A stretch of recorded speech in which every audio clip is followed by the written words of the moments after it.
Real quick, what if the biggest threat to your church isn't out there? It's already sitting in the pews. Corinth, 1st century. Paul planted this church himself, and there's a guy in that congregation sleeping with his stepmom.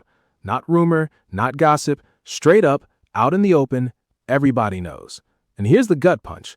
The church wasn't horrified. They were proud of themselves, bragging about how accepting and open-minded they were. Sound a little too familiar? Stay with me for the next 15 minutes, because I'm about to show you exactly why disunity, not the world, not culture, not the enemy out there, is what let this happen. And it is happening in churches right now, the exact same way, just with better lighting and a worship band. This isn't a history lesson. This is a mirror, and it might sting a little. What's up, everybody? Welcome back. Today we're going deep on Sabbath School Lesson 4, Sin in the Church. I'm not doing a page-by-page recap. We've got 15 minutes, and I want to actually use them. One thesis is going to run through this whole video. Unity in Christ is the real cure for compromise. Not stricter rules, not louder outrage, not better PR. Unity. By the end of this, you're going to understand why the church at Corinth fell apart morally right after it fell apart relationally. What it actually means that your body is a temple, how this connects to the bigger end times picture, and, most important, what to actually do about it this week. Let's get into it. Corinth wasn't some sleepy little village. It was a booming port city sitting on a strip of land between two seas, so every ship, every merchant, every trend in the ancient world passed right through it. With that traffic came money, status, temples to Aphrodite, cultic prostitution built right into the religion, and a cultural assumption baked into daily life. What you do with your body is nobody's business but your own. Paul plants a church right in the middle of that, and within a few short years, the values of Corinth, the city, became the values of Corinth, the church. Drop a sponge in dirty water. It doesn't try to soak up the grime, it just does, just by sitting there. Same thing happens to a believer who lives immersed in a culture with zero conscious resistance to it. You don't wake up one day and decide to compromise. You just slowly, quietly stop noticing the water's dirty. By the time we hit 1 Corinthians 5, there's a man in open, ongoing sin. Language so severe, Paul says even the pagans wouldn't tolerate it. And the church's response isn't grief, it's pride. Paul literally calls them puffed up.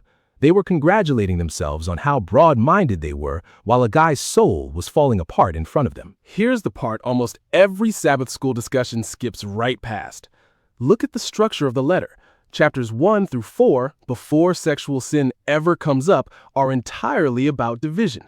I follow Paul. I follow Apollos. I follow Cephas. Teams, camps, loyalty tribes.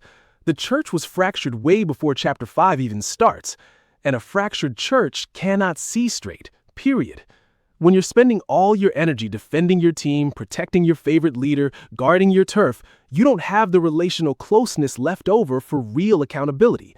Nobody was close enough to that guy to say, bro, this is wrecking your life, because everybody was too busy defending their own side. This is the insight nobody talks about. Disunity isn't just a social problem, it's a moral security failure. When the body is divided, sin finds room to breathe. When the body is actually unified in Christ, sin has nowhere left to hide, because somebody's always close enough, humble enough, loving enough to speak the truth. Think about how this shows up today.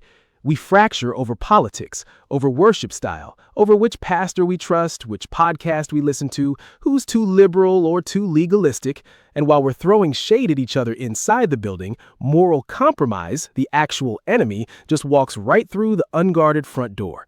Meanwhile, on the personal level, the algorithm on your phone knows your weak spots better than your own accountability partner does.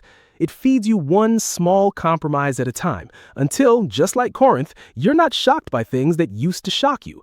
You've been sitting in the water so long, you forgot it was dirty. Tolerated sin never shows up with a bang. It shows up as a slow leak. And division, isolation, and unchecked culture absorption are what widened that leak. Now, Paul's actual response in verses 3 through 13 sounds brutal on a first read. Hand this man over to Satan. Don't even eat with a person like this. Remove the wicked person from among you. If you read that in isolation, you'd think Paul is running the exact same cancel culture mob energy we're all allergic to online right now. But that's not what's happening. Paul flat out tells you his goal. And it's not humiliation, it's restoration. Hand him over to Satan is a Hebrew idiom that basically means stop shielding him from the natural consequences of his own choices. Stop letting the church's fake peace act like a bubble wrap around a lifestyle that's destroying him. If he's determined to live outside the covering of the community, let him actually feel what's outside that covering. Because sometimes the shock of consequences is exactly what brings a wandering heart back home. This is huge for how we think about accountability today. Biblical discipline isn't a weapon, it's a tourniquet.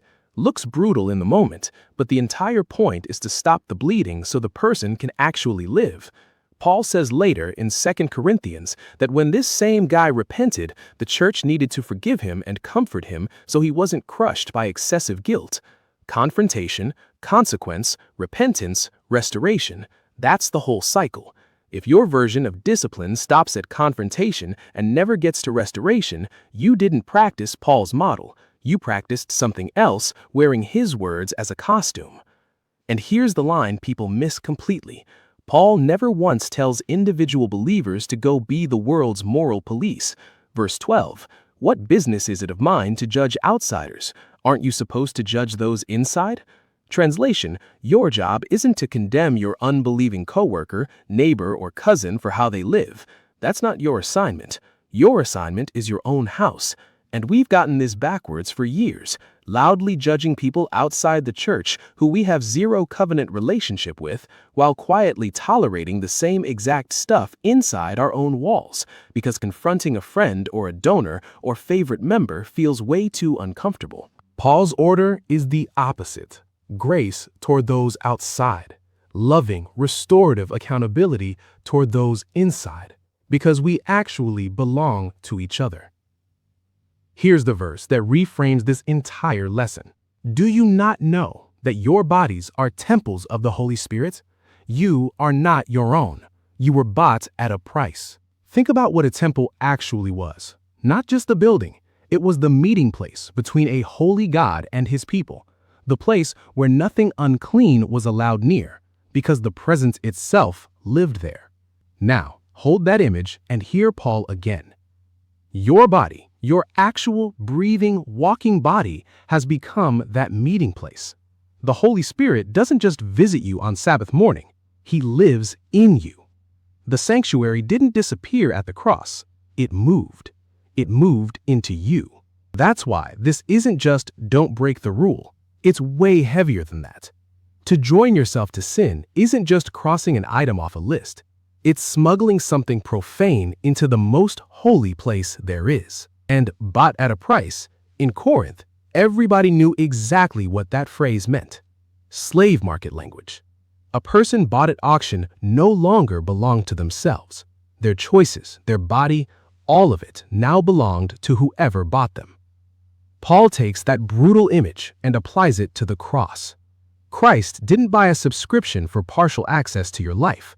He paid with his own blood for full ownership. And unlike every human slave owner in history, his ownership is the safest thing you'll ever belong to. Because his terms are love, and his yoke is easy, and his burden is light. This flips the whole conversation about self-control and appetite.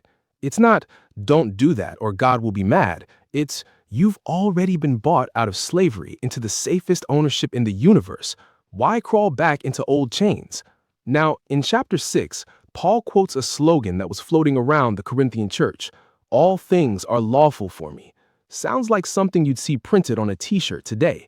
A my body, my choice, no judgment philosophy, dressed up in spiritual language. Paul doesn't fully shut it down. In Christ, we are free from sin's condemnation, but he adds the correction, not everything is beneficial, and I will not be mastered by anything. Christian freedom was never freedom to indulge every appetite without limit. It was freedom from slavery to those appetites in the first place. Somebody freed from an addiction hasn't gained the freedom to relapse. They've gained freedom from the thing that used to control them.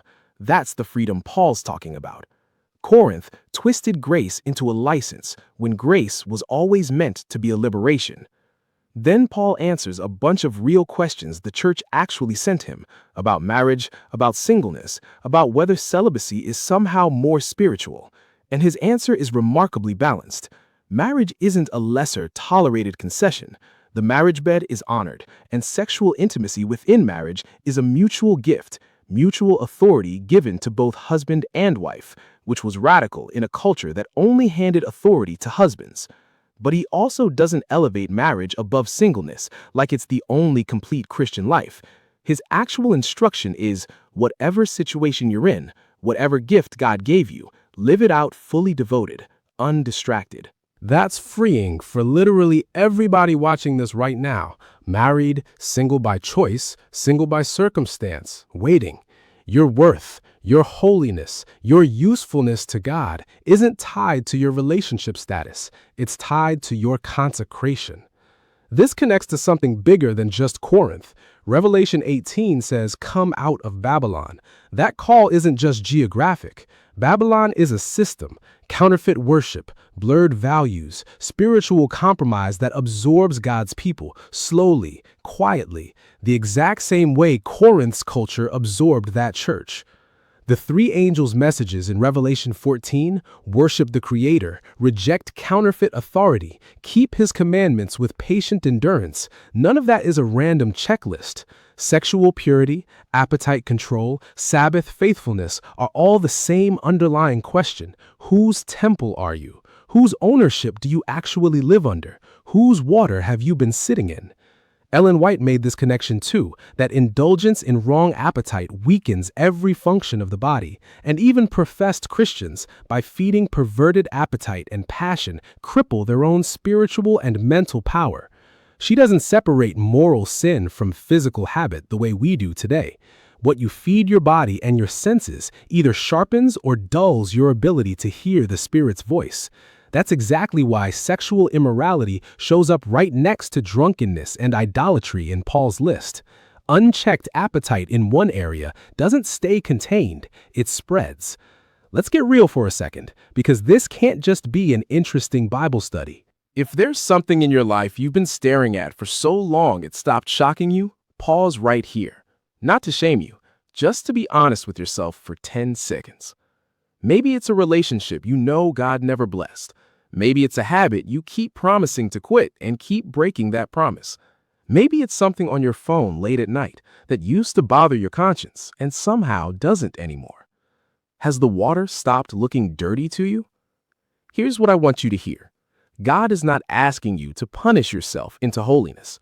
That's not how this works. And honestly, that's the Corinth mistake in a different costume, trying to earn your way back to purity through guilt instead of grace. He's reminding you of something way simpler. You were bought at full price by someone whose ownership is the safest place in the universe. Sanctification isn't a performance to earn love you don't have yet. It's the grateful response of someone who already knows they've been loved at infinite cost. Okay, practical. What do you actually do with all this? First, name the water. Be specific. Not, "I need to do better generally." What exactly have you stopped being shocked by? Write it down if you have to. Naming it is the first step out of the fog. Second, find your one accountable person. Not a group chat. One person who's close enough to actually say the hard thing to you and who you've given permission to say it. Remember, nobody was close enough to that guy in Corinth. Don't let that be your story too. Third, stop confusing tolerance with love. Real love tells the truth even when it costs something. Fake peace that just avoids conflict isn't kindness, it's cowardice wearing a nice outfit. If you love someone, you'll eventually have to risk an uncomfortable conversation with them. Fourth, remember whose you are before you try to change your behavior. Behavior change that starts with shame burns out fast. Behavior change that starts with, "I belong to someone who already paid for me," actually lasts because it's rooted in identity, not willpower. This week, name the dirty water and clean the temple, not because you're scared of getting in trouble, but because you already know you're loved at full cost, and that kind of love changes what you're willing to let live inside you. You're not your own. You were bought at a price. Live like it. If this hit you, if some part of this felt less like Corinth's story and more like yours, do one thing for me. Send this to the one person in your life you know is walking through the exact same thing right now, quietly, probably alone. This could be the video that brings them back. You could be the reason someone's water gets clean again. And if you want more of these deep, honest studies every single week, hit subscribe and turn that bell on. I don't want you missing next week's lesson. Before you go, drop one line in the comments. Just this: I've got water I need to clean up too. You don't have to explain it. You don't have to name it publicly. Just typing that means you were honest with yourself today. And honestly, that's the hardest part. I read every single comment on this channel, and some of the best healing that happens here happens right there in the replies between total strangers who just said the same quiet thing out loud. See you in next video.